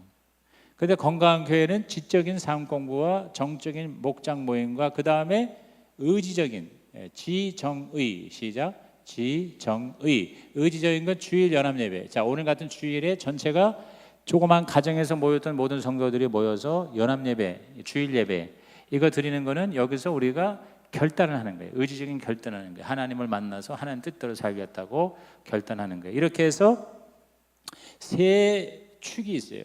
한번 따라합시다. 상공부, 목장 모임, 주일 연합 예배. 뭐 연합자를 꼭 안 써도 돼요. 주일 예배. 이렇게 3축이 있고 그 안에 삼각형이 있는데 이게 뭐냐면 담임 목사 리더십이에요. 그래서 담임 목사가 이거를 전체적으로 주관하되 성도들이 상공부에 들어와서 지적으로 성장하고 정적으로 더 점점 사랑하는 공동체가 되고 그 다음에 의지적으로 주일 연합 예배 감동과 감격과 결단이 있는 거예요. 그때 예수 믿기로 결단하고 그때 헌신하기로 결단하고 그때 선교하기로 결단하고 그때 하나님께 헌금을 드리기로 결단하는 시간이 주일 예배예요. 이렇게 3축을 가지고 그 안에 담임 목사가 리더십이 이게 지금 역삼각형인 건 뭐냐면은 군림하는 리더십이 아니라 섬기는 리더십이 돼야 가정교회가 된다는 거지. 그러니까 다 각자 우리가 노력해야 돼요. 저도 노력하고 여러분도 노력하고 해서 아름다운 성경적인 건강한 교회, 우리 성시교회가 바로 이러한 교회 되기를 주의 이름으로 축원합니다. 이게 무슨 어떤 단체에서 하는 또는 무슨 운동 뭐 어떤 프로그램 그게 아니라 성경적인 건강한 교회로 우리 앞으로 가겠다 하는 면에서 가정교회를 소개하는 겁니다. 이게 가정교회의 3축입니다. 따라합시다. 가정교회 3축. 자, 이제 생명의 삶에서 처음으로 여러분에게 소개하고 여러분에게 공부를 하는데 앞으로 이거를 이제 우리 교회에서 이제 점점 더 많이 이야기가 되리라고 예상이 됩니다. 자, 이 3축과 함께 그 다음에 4기둥이 있습니다. 가정교회 4기둥 시작. 가정교회 4기둥. 제가 한 2달 전에 휴스턴에 갔다 와서 목회 칼럼을 썼는데 이 3축과 4기둥을 한번 썼어요. 근데 아마 그게 무슨 소리인지 대부분 몰랐을 거예요. 그리고 읽어도 뭔 소리인지는 모를 사람도 있었겠고요. 아주 머리 좋은 사람은 벌써 알아차렸을 거고요. 그 다음에 아예 읽지도 않은 사람도 있을 거라고 생각을 합니다. 괜찮아요. 근데 자, 가정교회 4기둥이 있어요. 3축 안에서 자, 가정교회 3축이 하드웨어라면 이 4기둥은 소프트웨어예요. 소프트웨어. 하드웨어는 컴퓨터 본체야. 그 본체 안에 이제 소프트웨어 프로그램이 들어가야 되잖아요. 자, 첫째 기둥이 뭐냐면 첫째 기둥이 성경적인 교회 존재 목적입니다. 자, 따라합시다. 영혼 구원하여 제자 만드는 것이 교회 존재 목적이다. 네, 그래서 교회 존재 목적 시작. 교회 존재 목적. 이게 첫 번째 기둥이에요. 자, 마태복음 28장 19절 20절 이거 벌써 여러 번 찾는 겁니다. 다시 한번 찾습니다. 52페이지. 52페이지에 마태복음 28장 18절에서 20절 우리 다 같이 읽습니다. 시작. 예수께서 다가와서 그들에게 말씀하셨다. 나는 하늘과 땅의 모든 권세를 받았다. 그러므로 너희는 가서 모든 민족을 제자로 삼아서 아버지와 아들과 성령의 이름으로 세례를 주고 내가 너희에게 명령한 모든 것을 그들에게 가르쳐 지키게 하여라. 보아라, 내가 세상 끝날까지 항상 너희와 함께 있을 것이다. 그랬어요. 자, 여기서 이 교회의 사명은 뭐냐면요, 제자를 삼는 거예요. 제자를 삼는 거예요. 영혼을 구원해서 제자를 삼는 거예요. 그 방법은 우리 지난 시간에 이미 공부했죠. 따라합시다. 가서 세례 주고 가르쳐 지키게 한다. 가서 가는 거 going, 이게 현재 분사라고 그랬어요. 그 다음에 세례 주고 baptizing, 그 다음에 가르쳐 지키게 하는 거 teaching. 그래서 주동사는 바로 make disciples예요. 제자를 만든다는 거예요. 제자를 만든다. 그러니까 첫 번째, 교회는 왜 존재하느냐? 제자 만드는, 예수님의 제자 만드는 거예요. 성시교회든 무슨 교회든 간에 교회는, 예수님의 교회는 예수님의 소원을 이루어 드려야 되는데, 예수님의 소원은 마지막 유언 말씀, 승천하시며 주신 말씀. 다시 한번 크게 따라하세요. 영혼 구원하여 제자 만든다. 그게 바로 교회가 존재하는 목적이라는 거죠. 교회가 구제도 해야 되고, 교제가 여러 가지 프로그램도 운영해야 되고, 여러 가지 많이 하지만 교회가 해야 되는 가장 중요한 거는 뭐냐? 바로 영혼 구원하여 제자 만드는 것이다. 그러니까 뭘 하든지 영혼 구원하는 것에 집중하자는 거죠. 행사를 하더라도 영혼 구원에 도움이 되는 것만 하라는 거예요. 도움이 안 되면 하지 말라는 거예요. 우리들끼리 먹고 우리들끼리 그냥 떠들고 그냥 그런 걸 하지 말라는 거예요. 한 사람이라도 구원시키는 거 하라 이거죠. 또 예산을 쓰더라도 영혼 구원, 제자 훈련에 도움되는 데만 쓰라 이거죠. 뭘 하더라도 영혼 구원하는 데 쓰라. 이게 이제 가정교회예요. 그러니까 굉장히 성경적이잖아요. 그 다음에 두 번째 기둥이 있습니다. 자, 두 번째 기둥은 따라합시다. 가르쳐서가 아니라 보여서 제자 만든다. 자, 마가복음 3장 읽어보겠습니다. 55페이지. 신약성경 55페이지 마가복음 3장 13절에서 15절. 이게 사실 지난 시간에 이미 이거 공부한 겁니다. 기억나세요? 자, 우리 읽어봅니다. 시작. 예수께서 산에 올라가셔서 원하시는 사람들을 부르시니 그들이 예수께로 나와왔다. 예수께서 12를 세우시고 그들을 또한 사도라고 이름하셨다. 이것은 예수께서 그들을 자기와 함께 있게 하시고 또 그들을 내보내어서 말씀을 전파하게 하시며 귀신을 쫓아내는 권능을 가지게 하시려는 것이었다. 자, 그래서 우리 아까 그 복습에도 나왔지만 지난 시간에 뭘 얘기했어요? 바로 지식 전달하는 것보다는 능력 배양이었고요. 권능을 주셨다는 걸 했잖아요. 교실에서 강의하는 것보다 현장의 실습이고, 그리고 가르쳐서가 아니라 보여주어서 제자를 만드는 거예요. 그래서 보여주는 거예요. 자꾸 이렇게, 그래서 사실은 이렇게 그냥 자꾸 가르치기만 하려고 했던 걸 내가 많이 반성하는 거예요. 그래서 이제는 보여줘야 된다. 그래서 이제 저도 우리 집을 개방해서 우리 장로님 부부들을 이제 모시고 식사도 이제 섬기고 같이 나누고 이렇게 자꾸 이제 하려고 하는 거죠. 그러면 또 장로님들이 또 우리 안수 집사님들이 아니면 이제 여러분 중에서 이렇게 훈련받은 분들이 자기 집을 개방하고 음식을 만들고 사랑으로 섬기고 초청을 하고 믿지 않은 사람 그 다음에 열심히 이렇게 전도하고 섬기는 그 모습을 보여주면 그 식구들 중에서 그걸 보고 그대로 또 따라해서 자기 집을 또 그렇게 섬기고 이렇게 우리가 보여주는 그런 제자 훈련. 따라합시다. 보여주는 제자 훈련. 그래서 우리 지난번에 우리 11명이 가정교회 세미나를 갔다 왔는데 갔다 오신 분들 제가 100번 말해 소용없어. 가봐야 알아. 가니까 거기서 그 가정집을 오픈해서 거기서 자고 먹고 거기서 사랑을 받고 온 거야. 아, 이거구나 하고 거기서 이제 보는 거예요. 그래서 이 가정교회 세미나는요 무슨 호텔이나 무슨 뭐 이런 대강당에서 하는 게 아니에요. 집에서 숙식하게 하고 강의할 때만 교회에서 모여서 하고 그리고 그렇게 어떻게 하는가를 보여주는 거예요. 그러니까 이제 우리 교회가 지금 문제가 뭐냐면 교회 와가지고 예배는 잘 드려 예배를 드려서 목사님 설교 들어서 뭐 좋다 나쁘다 뭐 반응이 있겠죠. 그런데 좋다고 하는 사람들이 자꾸 떨어져 나가는 거예요. 왜 떨어져 나가냐면요 와가지고 보는 게 뒤통수밖에 안 보여요. 뒤통수.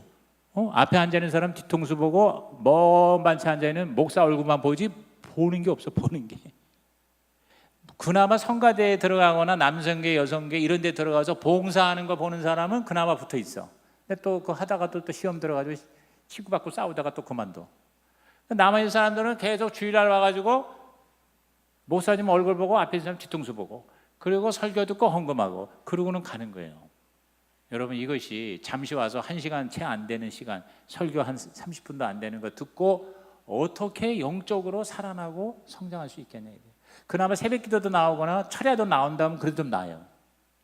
그러면 결정적으로 보니까 이게 뭐 옛날에는 뭐 잘 되고 못 되고 지금 이런 상황이 아닌 것 같아요. 내가 볼 때 지금 심각한 거예요. 이게 뭐냐면 와가지고 진짜 예수님을 믿고 예수님의 제자가 되고 제대로 믿는 게 뭔가를 볼 기회가 별로 없어. 내 롤 모델이 별로 없는 거예요.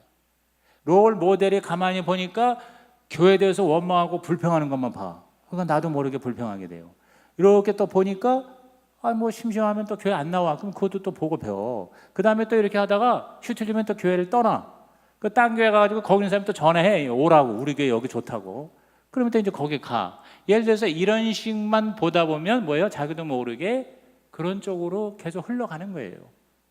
그래서 제가 지난 3월에 갔다 와가지고 하나님 앞에 기도하면서 지금 계속 결심하는 중에 있는 거예요. 어떻게 해서든지 진짜 그 초대교회 예수님이 목회했던 그 모습이 비스름한 것을 보여주는 현장이 있어야 되겠다. 이해가 되십니까? 이해가 되세요? 그런 현장이 무조건 있어야 돼요. 그래서 거기서 기도해주고 사랑해주고 섬겨주고 같이 전도도 하고 그 다음에 문제 있으면은 또 그걸 다 들어주고 하면서 뭔가 이렇게 예수님처럼 섬기고 사랑해주는 뭔가를 봐야 되는데 이걸 못 보는 거예요. 못 보니까 제자가 안 되는 거예요. 학자는 많이 들어가지고 아는 건 많은데 뭐냐면 진짜 예수님을 따르고 예수님의 성품이 되고 예수님처럼 살려고 예수님의 일을 하려고 하는 사람이 없어요. 그러니까 뭘 시키면은요 다 뭐냐면 나 안 해. 여기까지만. 나는 그냥 주일날 예배만 돼. 제가 이 텐텐하고 뭐 또 이렇게 1대1하고 또 이제 이게 몇 가지 하는 것 때문에 여러분 교회를 떠난 사람이 있어요. 텐텐을 하라고 그러니까 교회를 떠났어요. 왜? 나는 와서 예배만 드리는데 더 이상 하라고. 난 그런 데 가가지고 하고 싶지 않아. 그러니까 예수 믿고 교회 나가고 신앙생활 하는 거는 그냥 가서 편안하게 설교 듣고 헌금하는 걸로만 알지 따로 모여가지고 서로 삶을 나누는 거는 나는 아니라는 거지. 내가 거기서 상당한 쇼크를 먹은 거예요. 이거 목회를 이래서는 안 되겠구나. 진짜 예수 믿는 게 뭔가를 나부터도 새롭게 도전을 받고 보여줘야 되겠다. 이제 이런 결심을 하게 되는 거거든요. 그러니까 진짜 힘들고 어려워도 와서 그걸 기도로 푸는 방법. 막 사람하고 갈등이 있으면 그걸 가지고 싸우는 게 아니라 하나님 앞에 내 탓입니다 하고 하나님 앞에 가슴을 치면서 금식하면서 기도하는 거 그걸 보지를 못하니까 그렇게 할 줄을 모르는 거예요.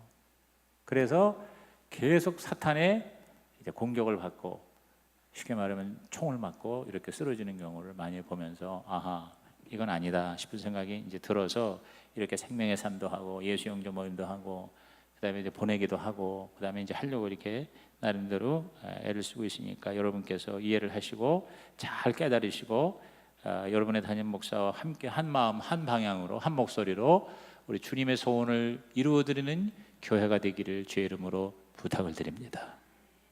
그래서 제자 훈련하는 방법이고 세 번째 축이 뭐냐면 세 번째 기둥이 따라합시다. 목회자는 성도를 온전케 하고 목회는 성도가 한다. 자, 이거는 아까 에베소서 4장 11절에서 12절을 이건 공부했기 때문에 그냥 읽고 넘어갈게요. 자, 297페이지.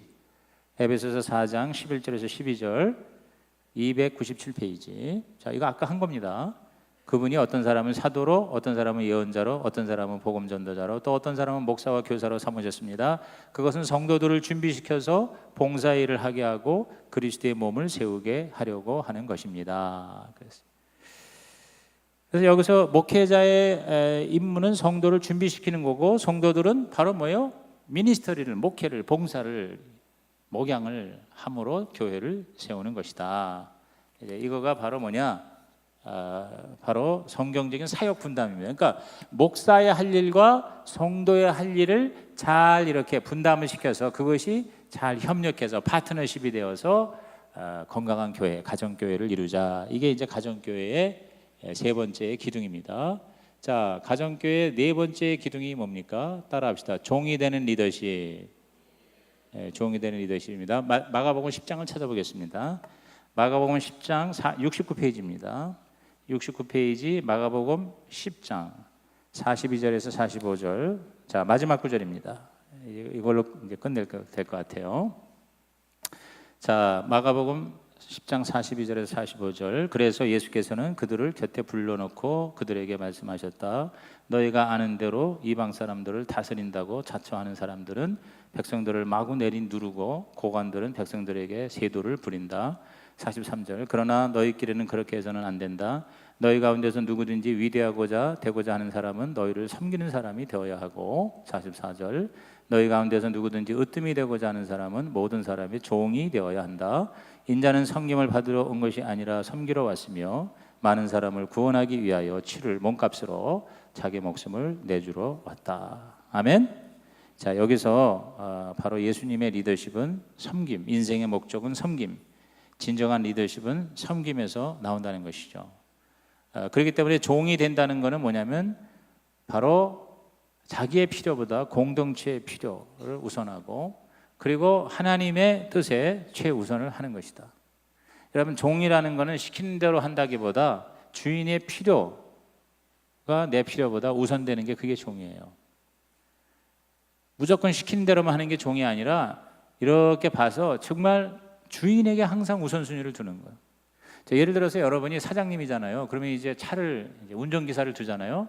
그러면 운전기사는 물론 종은 아니죠. 그러나 자기가 아무리 자기가 일이 있어도 사장님이 지금 어디 간다 그러면 빨리 차를 운전대 잡아야죠. 그렇죠? 밥을 먹다가도 비서한테 전화가 왔어요. 사장님 지금 나가신대요. 그러면 어떻게 해야 돼요? 아니, 나 밥 먹어야 돼. 나 밥 먹고는 좀 기다리라고 그래. 나 밥 좀 먹게. 여러분, 그런 운전기사를 사장님이 계속 쓸까요? 안 쓸까요? 안 써요. 그런 운전기사를 왜 써? 밥을 먹다가도 그래요. 그리고 얼른 밥 먹던 걸 중단하고 가서 사장님 나가시니 차 준비하세요 하면 숟가락 놓고 바로 나가는 사람이, 그게 바로 뭐예요? 그게 바로 종의 개념이라는 거예요. 주인의 필요가 내 필요보다 우선된다. 시작. 주인의 필요가 내 필요보다 우선된다. 다시 말해서 주님이 원하시는 곳에서 주님이 원하시는 일을 주님이 원하시는 방법으로 하는, 이것이 종이에요. 한번 다시 따라 하십시다. 주님이 원하시는 곳에서 주님이 원하시는 일을 주님이 원하시는 방법으로 하는 사람이 종이다. 그때 가장 행복하다는 게, 우리가 그렇게 만들어져 있어요. 우리 크리스찬이. 내가 어디 갈까? 내가 어디서 또 내가 뭘 할까? 뭐 하고 싶다. 내가 어디 가고 싶다. 내가 뭐 하고 싶다. 그리고 내가 이렇게 할 거야가 아니라 바로 주님이 원하시는 곳에서 주님이 원하시는 일을 주님이 원하시는 방법으로, 그게 바로 종이다. 그래서 제가 우리 그 휴스턴 교회 한 목자가 있는데 최강철이라는 분인데, 이분이 그 SK 그 사장을 하시는 분이래요. 근데 벡텔이라는 세계적인 회사에서 승승장구했는데, 이제 그분이 이 목자를 하면서 진정한 성공의 비결을 이제 깨달았대요. 그게 바로 뭐냐면, 기업을 목장에서 목자가 목장 운영하듯이 했대요. 근데 그 목장 운영하는 그 가장 근원이 바로 뭐냐면은 바로 섬김이다. 예수님을 섬기듯이, 그리고 예수님이 가르쳐 주신 대로, 그러니까 다시 말해서 예수님 방법으로. 그래가지고 예를 들어서 이 직장에서도 자기 이제 그 미국 사람들 이렇게 위에서 점점 올라가지고, 그 회사가 이 벡텔이라는 회사가 이 그 어떤 세계적인 그런 무슨 반도체 계통의 회사인데, 워낙 이 한인 이 사람이 1세대 중에서는 최고로 성공한 케이스래요. 근데 이분이 워낙 잘하니까 우리 여기 카이스트에도 왔었고, 그 다음에 저기 이제 중국 연변에 연변 그 대학 있죠? 그 뭐지? 연변 과기대인가? 그 대학의 교수로도 가고 그랬었는데, 몇 년을 그 미국 회사에서 비웠는데도요, 미국 회사가 이 사람을 안 놓치려고 계속 월급을 주면서 그 사무실을 그대로 유지를 했다고 그러더라고요. 그 정도로 이렇게 인정을 받은 사람이래요. 근데 이분이 항상 뭐냐면은 이 종의 리더십으로 이제 사람들을 대한 거예요. 그러다 보니까 굉장히 하나님의 복을 주셔서 그냥 계속 일이 잘 되는 거예요. 그리고 사람들을 얻는 거예요. 그래서 나중에 그 에콰도르에 이제 가서 이제 수주를 딸 때에도 그 대통령을 직접 만나는데, 이제 그때도 목자같이 이렇게, 목자가 뭐냐면은 그 식구들을 성공시키는, 식구들을 행복하게 하는, 이제 이런 섬김의 이제 이런 모습으로 접근을 해서 그때 그 대통령한테 그랬다는 겁니다. 나는 물건을 팔아서 돈을 버는 사업이 비즈니스가 목표지만 내가 보니까 에콰도르가 잘 사는 나라가 되는 건 내 기도 제목입니다. 그래서 에콰도르 당신 나라가 잘 되는 게 목적이니까 이렇게 보니까 고급 기술 학교를 이렇게 세워서 그 고급 기술자들을 키우는 게 아주 급선무 같습니다. 그래서 그런 쪽으로 제가 한번 학교를 세워서 도와드리겠습니다. 그래가지고 그 말에 그러한 자세에 이 대통령이 감동을 받아가지고 그쪽으로 크게 어떤 연결이 안 되는 이 SK에다가 왕창 몰아줬대요. 그래가지고 어마어마하게 수주를 따냈다 하는 그런 이제 간증을 들었습니다. 그러면서 그분이 그 최강철이라는 분이 뭐라는 거 아니 예수님 방법이 최고다. 예수님 방법으로 하면 반드시 성공한다. 그래서 오늘 저와 여러분도 아주 뭐 이렇게 북한 같은 이런 이상한 나라 말고 정상화된 사회에서는요 성경대로 하고 예수님 방법대로 하면 반드시 성공한다. 할렐루야. 그거가 아주 핵심적인 그런 티칭이라고 그러더라고요. 그래서 가정 교회 그 기본적인 그 원리가 바로 그거다. 그래서 마지막 이제 가정 교회의 정의를 내리고 말씀을 마칠게요. 가정 교회의 정의는 초기 이민자들의 개척교회처럼, 그러니까 특히 이제 미국에서 초기 이민한 사람들이 처음에 작은 교회를 이렇게 시작하잖아요. 그것처럼 평신도가 지도자가 되어 가정집에서 6명에서 12명이 매주 한 번 이상씩 모이는 교회의 본질적인 기능, 예배, 교육, 교제, 전도와 선교를 다하는 공동체. 그러니까 단순한 교회의 소그룹이 아니라 그 자체가 바로 교회의 모습이 되는.